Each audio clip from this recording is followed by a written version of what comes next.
C'est la deuxième ou la troisième fois qu'on se rencontre et à chaque fois, c'est toujours un plaisir. Diogo est auteur, compositeur, interprète, originaire de Sao Paulo au Brésil. Sa musique s'inscrit dans la longue tradition des chansonniers populaires brésiliens. Il vient nous présenter son tout dernier album qui date de 2-3 semaines, qui s'appelle Raro Efeito. Est-ce que je prononce ça comme il faut? Oui, c'est très bon. C'est Raro Efeito. Ok, j'étais pas loin. C'est très bon, c'est parfait, c'est bon. Et c'est un album où la tradition est de rigueur, mais avec, comme vous venez de l'entendre, dans la pièce Samba do Bonsi, oui. Est-ce que ça fait référence à Ralph Bonsi? Mais oui, ton collègue, voilà. notre grand ami en entité. Oui, je ne m'étais pas trompé. Avec la voix de Bia également et de Impos qu'on a entendu en créole. Mon vieux, félicitations, c'est tout un album. Oh ouais, je suis très content avec... C'est un mini-album. L'album s'en vient complet à l'automne, là, à la fin de l'automne. Automne, comment on s'appelle en français? Les printemps. Printemps prochain. Primavera. Primavera, c'est le printemps. En portugais. Donc, il y a 5 chansons qui s'en viennent, mais on vient de lancer ces 5-là. Donc, Raro Efeito, Samba do Bonsi, Sua Mão Direita, Gamela et Asa do Destino. Donc, nous avons joué Gamela tout à l'heure. Gamela, ok. Parce que bon, on prend plaisir, nous, à faire découvrir les artistes que nous recevons à l'émission parce que, premièrement, c'est des gens que nous apprécions énormément et en plus, qui sont toujours très généreux avec nous. Et parce que aujourd'hui, en plus de nous accorder une entrevue, tu nous fais le plaisir de chanter également, accompagné tout seul, mais avec la guitare. Oui. Alors, et lorsque la pandémie, si les choses s'amenuisent, à ce moment-là, on pourra faire quelque chose avec toute l'équipe. Voilà, ça avec plaisir. Inclus le 4 décembre prochain, il va y avoir une belle gang de Brésiliens. Là. On roda plus de femmes qu'on fait. Ici, sur Saint-Laurent, un peu plus haut, sur Tito, l'espace de Tito Saint-Laurent. Oui. Donc, ça commence à ouvrir. J'ai l'impression que tu prends vraiment plaisir à produire ici ta musique maintenant. Oui, c'est vrai. Moi j'étais avant plus réalisateur toute ma carrière, ingénieur de son, de mixage. Et j'étais toujours un peu derrière, mais avec l'immigration, j'avais ce goût de dire quelque chose un peu plus sur cette histoire d'immigrés. Mes parents qui sont des immigrants au Brésil, qui ont sorti, mon père, il n'avait pas de souliers, il a sorti du nord du Brésil, est allé à São Paulo, la grosse ville. Et moi, que je sors de São Paulo, vers Bahia, de Bahia vers São Paulo, de São Paulo vers Montréal. Il y avait quelque chose de précieux et puis peut-être précis. D'accord. Tu sais que les Brésiliens et les Haïtiens ont des points communs. Première chose, le foot. Le foot, c'est-à-dire que quand le Brésil joue, on va prioriser Brésil, même si Brésil joue contre Haïti. Et ensuite, la musique. Parce qu'on a grandi avec la samba. Et puis, il y a ce film qui nous a marqué énormément, Orfeu Negro. Il y a aussi Bahia la Folle. Il y a le poète Anthony Phelps qui chante Bahia la Folle, toujours en souvenir du Brésil. Mais qu'est-ce qui a changé pour te donner autant de plaisir cette année, en particulier parce que bon, on a vécu la pandémie. Alors, qu'est-ce qui te donne autant de plaisir cette fois-ci? Écoute, il y a plusieurs fois dans cette rencontre que tu dis, Ralph Bonsi, c'était l'unique journaliste qui m'a invité quand je suis arrivé. J'avais un bagage à prendre un café. Diogo, j'étais en train de réaliser Romel Ribeiro. Et viens prendre un café. Oui, notre invité de la semaine dernière. Et donc, cet amour, il avait là. la connaissance, tu vois, comme toi. Ah, il est très connaissant, Ralph. De ça, un jour, j'étais avec Ibia et écoute, on fait ensemble pour Bonsi. Ok, on va faire ensemble. Et là, on a fait les samba. Il faut qu'il y ait un haïtien dedans parce qu'il faut faire cette mélange avec des mots en créole. Je sais pas chanter au créole, mais je vais commencer à apprendre là. On a Bougat qui était le réalisateur. Oui. On appelle Impulse. Impulse, oui, j'aime Half Bon tout le monde. Half Bon, c'est comme toi. C'est des gens qui vont faire mariner et faire connaître tout un réseau d'artistes ici. Mais il faut, dans le sens que moi, ça me rapporte façon de parler, mais ça me fait du bien autant que les artistes. Et c'est vraiment un plaisir et de prendre la peine de souligner la présence de Ralph dans une chanson. Il faut le faire. Ouais, je suis fier. Il y a des choses dans la vie, des fois, moi je suis très modeste, mais je suis fier d'avoir fait cette chanson et cet enregistrement spécifique parce que c'est la beauté, c'est le soleil. Et comme tu sais, au Brésil, c'est compliqué. En ce moment, on a un politicien complètement... Ah oui, il est très particulier, ce Bolsonaro. Particulier, non, c'est un génocide. Particulier sommes nous. Nous sommes particuliers. Lui, c'est exactement les noms. C'est un génocide, le plus grand génocide. Mais bref, on est ici pour parler de musique. Et c'est magnifique, tu vois, à travers la musique, de dire, écoute, il va passer, on va rester beaucoup plus fort parce que l'amour... Il tient, tu vois, l'amour, la musique. Oui, les politiciens ne font que passer.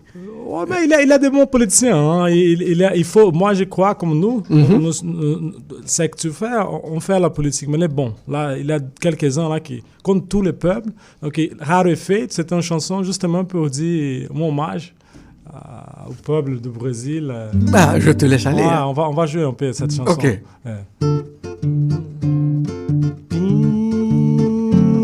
Amor para bararapapapá, puro perfeito,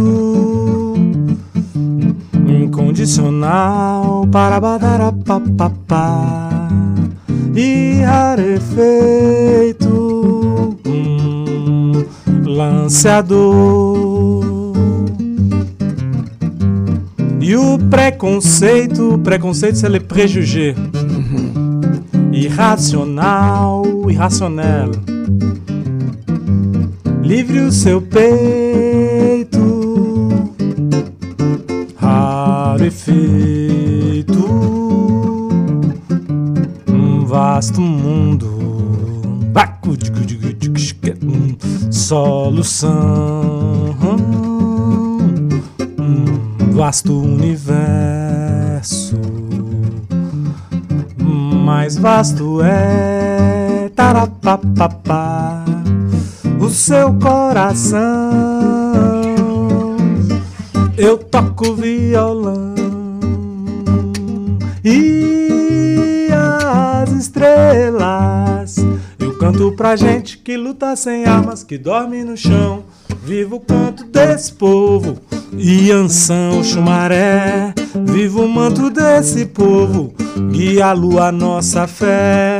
Vivo o canto desse povo, Iansã, Xumaré. Vivo o manto desse povo, guia a lua nossa fé. La la ya, la la ya, la la la ya, la la ya, la la ya, la la ya, la la la ya, la la ya, la la ya, la la ya.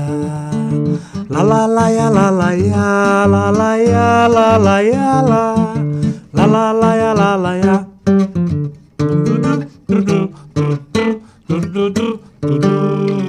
Et là, la chanson, ça va comme ça, c'est ça.